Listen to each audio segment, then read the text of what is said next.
Hey gang, how we doing? So here we are looking at some more boots once again. These are the White's Springdale.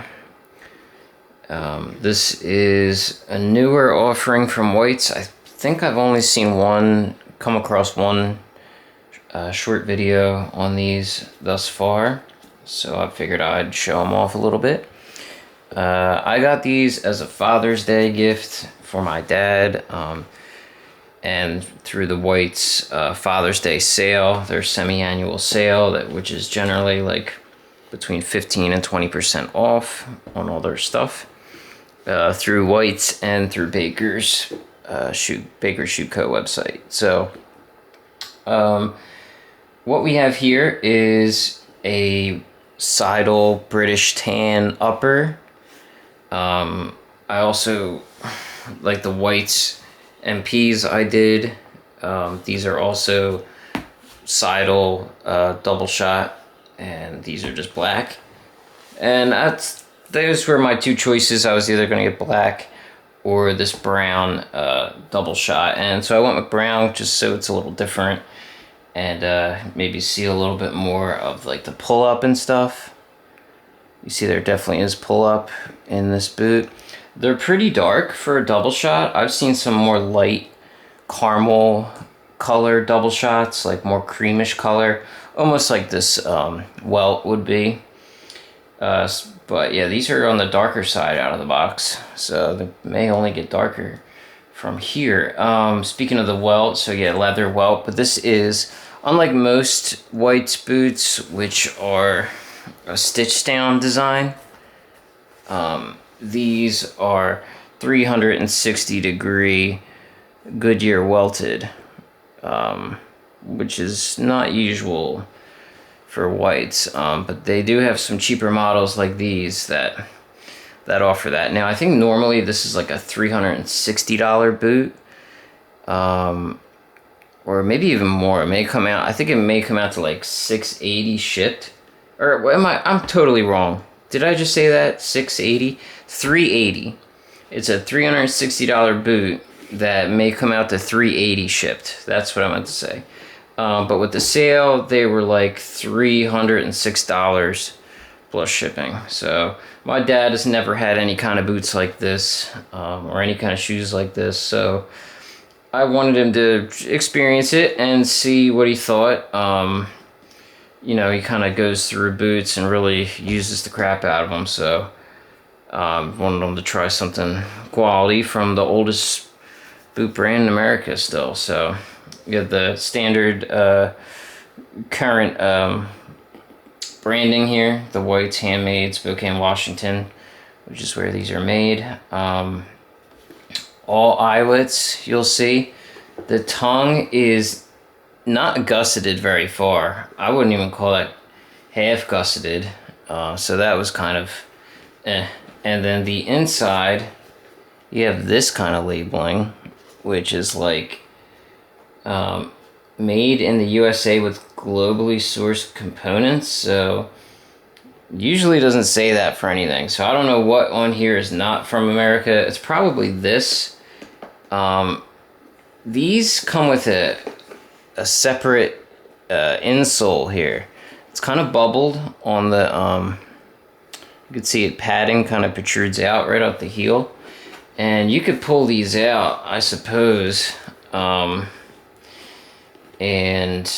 just wear the veg tan insole, but then you have some clinch nails poking out there. I don't know what this is there for, maybe from a box or something. But if they're too big, you could potentially do that. You can see the counter cover is a little different. It's a whole different piece, and it's like lined basically. So I thought that was interesting. It's something different. These here's the main takeaway from these. So I generally wear like a 9 to 9.5 on sneakers. Most regular boots would be at 8.5 to 9, and then P&W boots I generally wear 8 to 8.5. And especially whites, I generally do the full size down because I feel like whites run extra big compared to most PNWs. Whereas like Wesco, you could pretty much go true to size, or like Red Wing size. Yeah, these are definitely a bit more small. I guess the Goodyear Welting, they're actually smaller made boots. So I bought them a little smaller. My dad is like slightly smaller feet than me, but usually wears like a 9 in sneakers. So these, he hasn't tried them yet, but they may fit him well. But for me, they're a little tight. I put like, your standard shoe trees in there to hopefully stretch it a little bit. So maybe that helped. I bought these directly from White's, of course. Came in your typical White's box they were packaged extra poorly. They were hardly wrapped or anything in any way. It had both laces, the rawhides and the yellow ones, and the laces were all put in one of the boots. First, I thought they forgot them. Yeah. One of the cool things I liked about this was the roll top. It actually has a roll top. That's usually an additional expense on most boots. So I thought that was cool that they gave you that right out the door. No pull tabs on these. The Perry, the standard Perry is around the same price. Don't think that has pull tabs either. I like pull tabs personally. I mean, I don't mind if they don't have it, but I generally like them, especially for longer, taller boots, taller uppers. And I like them when they don't protrude up and out. As long as they're still the same height as the upper, that's fine by me. I don't care about them getting caught on my pant leg or whatever. We could do some close-ups and I could show you. These definitely didn't come pristine. There's numerous scratches and scuffs, and definitely one of their less QC'd boot. I mean, I don't really see a lot of it picking up on camera that I'm looking through. I mean, you could see there, and there's one up here. There's a scratch right there. Nothing too crazy. I mean, you got your slip sole, you got your midsole. So this last, here's an important aspect, the last, right? This last is, I believe it's called a C461. I'll double check. If I'm wrong, I'll put it in the subtitle, but pretty sure it's called a 461. And basically it's supposed to just be the 55 last, but with an upturned a toe bump, right? So that the toe area raises up, and that's supposed to help with walking, so you don't trip on anything. But it also gives it a look, and it actually is helpful in walking. The soles are just your typical Vibram Christie sole, soft wedge sole. The Christie is supposedly like the softest one and wears down a lot faster, but my dad's going to be pretty much wearing these casually. I mean, I purposely didn't get like the most tank White's boot because I wanted him to have this more as like a shoe. And he's older and he doesn't need real heavy clunky boots like I like. So yeah, we got some more scratches, whatever. Stupid California warning. I hate that thing. We got some fray up in here with the stitching. I mean, it's very typical Whites. Yeah, so yeah, it says 55 lasts technically, like for the, like, it says medium arch. I don't feel much of an arch in these at all, so they must have really skipped on the leather. I feel really cheated in that aspect because I wanted my dad to have the full experience of the White's arch, and I don't think he's going to get much of it. Backstay is pretty small. The counter, I mean, You could feel, this is the least beefy whites I've ever had. I mean, I could really squeeze this counter. So we're talking, you know, less on the leather here. Just not, they didn't, I could tell they didn't put too much into this one. So it's definitely a stripped down whites, you know, for sure. So, but I mean, it still gives you the experience, and it's going to be a lighter boot. I mean, it's still pretty heavy. It's still got heft to it. Don't get me wrong. Actually, this one feels even heavier than this one for some reason.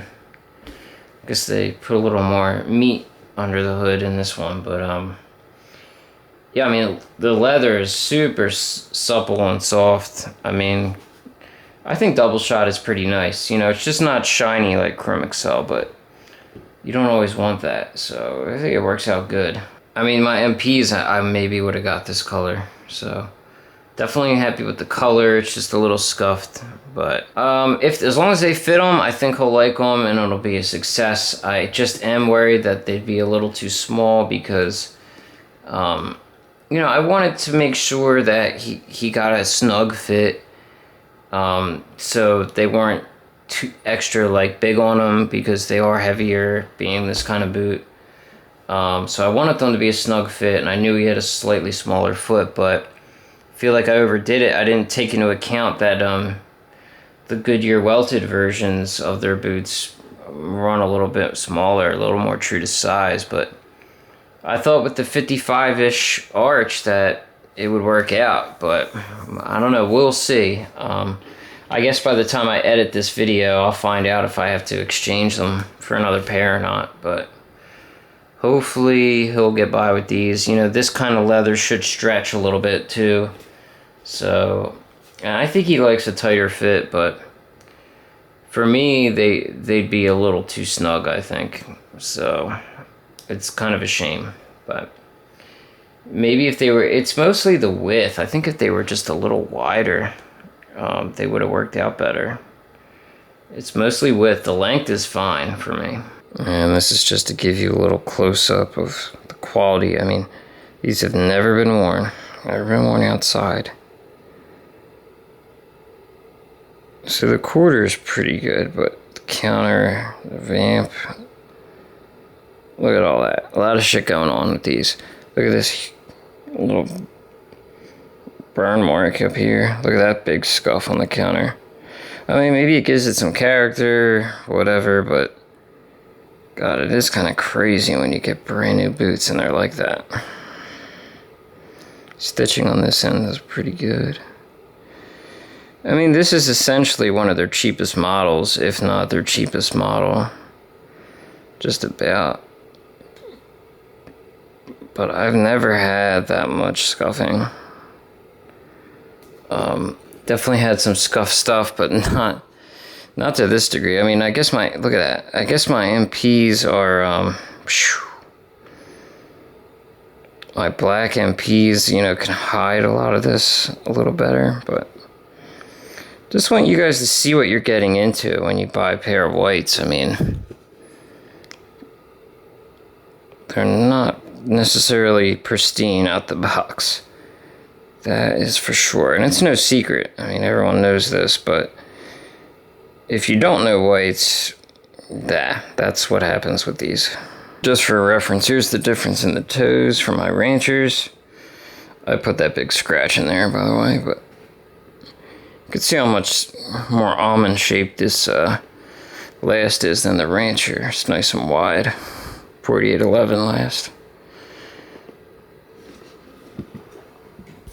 Alright, that'll do it.